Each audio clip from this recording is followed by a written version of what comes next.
Hello dear students, welcome back to my channel physics SPC. Current electricity का एक question. Two identical bulbs are connected in parallel across an ideal source of EMF E. The ammeter A and voltmeter V are ideal. Ammeter ideal का मतलब इसका resistance zero है और voltmeter ideal का मतलब उसका रेजिस्टेंस इनफाइनाइट है। If bulb B2 get fused, then reading of A will increase but V still remain same. Reading पढ़ लीजिए आप, चार चॉइस क्वेश्चन को देखते हैं। तो पहले तो वो फर्स्ट केस है जब ये फ्यूज नहीं हुआ है, मतलब सही है, बल्ब फूटा नहीं है, ठीक है। तब हम चर्चा करते हैं कि रीडिंग कितनी आ रही है एमीटर की और वोल्ट मीटर की रीडिंग कितनी आ रही है। तो इसको रीड्रॉ कर लेते हैं, क्योंकि ये आइडेंटिकल बल्ब हैं तो इनके रेजिस्टेंस सेम होंगे। तो इसको ऐसे रीड्रॉ कर लो आप। यहाँ एक एमीटर है और कुछ इस तरह से इसका सेल का ईएमएफ ई है, और इस जगह पर एक volt meter, ideal volt meter, और यहाँ पर ये दो बल्ब हैं इनके रेजिस्टेंस सेम है। एक रेजिस्टेंस आर और ये दूसरा रेजिस्टेंस आपका आर। बल्ब आइडेंटिकल है इसलिए आर आर मान लिया। अब इसको सॉल्व कर लीजिए। देखो ये दोनों रेजिस्टेंस पैरेलल कॉम्बिनेशन में, और पैरेलल में आर इक्वलेंट निकालने, आर इक्वलेंट इसका टोटल रेजिस्टेंस। तो देखें आपका R into R over two R, इसे ही cancel, then R by two. आप चाहो तो इसे कर सकते हो 1/r equal to 1/r plus 1/r, फिर सॉल्व कर सकते हो तो यही आ जाएगा r/2। ठीक है, चलिए इसको ऐसे जैसे r1 r2 लिखते हैं ना, तो r इक्वलेंट निकालते हैं ना हम, तो ये सीधा ऐसे कर लिया करो r1 r2 और दोनों को ऐड कर लिया करो। लेकिन ये दो के लिए है, दो से अधिक होंगे तो ऐसे करना पड़ेगा फिर आपको 1/r3 करके, ठीक है, r/2। तो देखो इन दोनों का r/2 हो गया तो डायग्राम कुछ इस तरह से बन जाएगा। डायग्राम बनाने से जल्दी समझ में आता है। कुछ इस तरह से आपका ये वोल्ट मीटर और ये एक रेजिस्टेंस हो गया आपका r/2 का।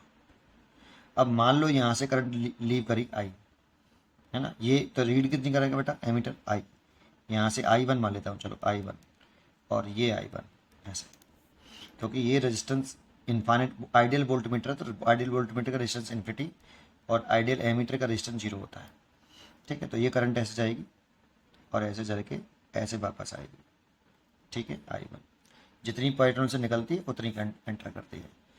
तो इसका अगर हम करंट निकालना चाहें तो total current equal to total EMF, तो सर्किट का टोटल ईएमएफ ये है ओवर टोटल रेजिस्टेंस।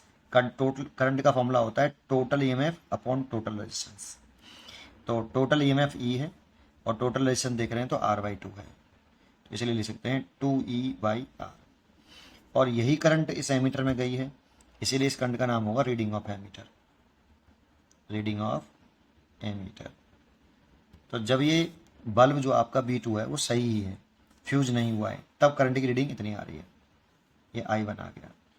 और वोल्ट मीटर की रीडिंग देखें, reading of voltmeter, reading of voltmeter, यानी तो voltmeter potential difference measure करता है। तो वोल्ट मीटर का एक एंड यहाँ पे कनेक्टेड देखो और दूसरा एंड वोल्ट मीटर का यहाँ कनेक्टेड है।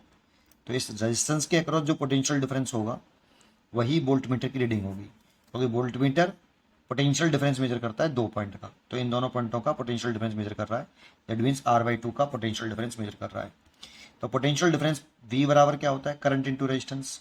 ये तो करंट कितनी है इसमें I1 इंटू रेजिस्टेंस कितना है r/2। I1 की वैल्यू पुट कर लो 2E/r और रेजिस्टेंस कितना है r/2, 2 से 2 r से r। तो reading of volt meter E है। ये रीडिंग ऑफ वोल्ट मीटर आ गई फर्स्ट केस में, जब ये बल्ब सही है तब। अब बल्ब B2 क्या हो जाता है, सेकंड केस में फ्यूज हो जाता है।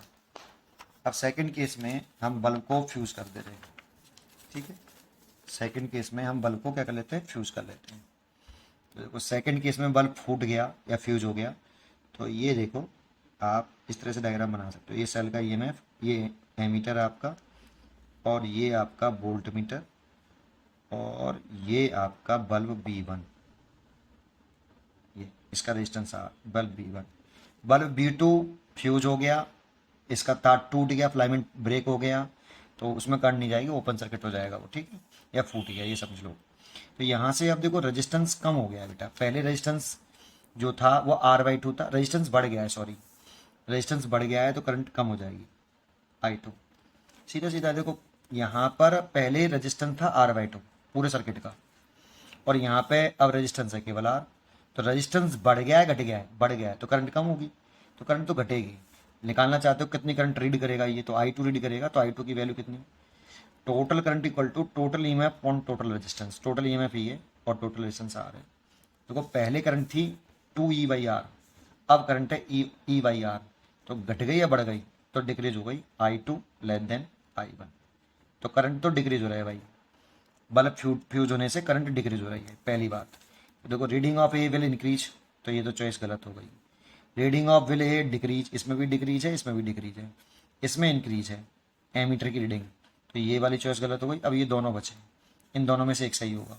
चलो अब वोल्ट मीटर की रीडिंग और निकाल लेते हैं। रीडिंग ऑफ वोल्ट मीटर, देखो वोल्ट मीटर अब इस रेजिस्टेंस के अक्रॉस लगा हुआ है, देख रहे हैं, वोल्ट मीटर के दोनों एंड इस वाले रेजिस्टेंस के अक्रॉस लगे हुए हैं। तो वोल्ट मीटर की रीडिंग जो होगी, रीडिंग ऑफ वोल्ट मीटर जो होगी वो होगी इसके अक्रॉस पोटेंशियल डिफरेंस। तो I2 करंट, इसमें करंट है तो I2 into are, potential difference जो होता है वो V बराबर IR। तो I2 कितना है, E/R इंटू आर, आर से आर कट गया, तो reading of volt meter E। तो देखो पहले जो रीडिंग ऑफ वोल्ट मीटर आ रही थी वो भी E आ रही थी, और अभी भी वोल्ट मीटर की रीडिंग E आ रही है, और वोल्ट मीटर की रीडिंग सेम आ रही है, इसीलिए इसमें देखते हैं। But that of V will increase, तो ये वाली चॉइस गलत हो गई, इंक्रीज तो नहीं हो रही, ये गलत है। Reading of A will decrease but they will V will remain same, तो C choice is correct. C choice जो है वो करेक्ट है। पढ़ते रहिए और खुश रहिए।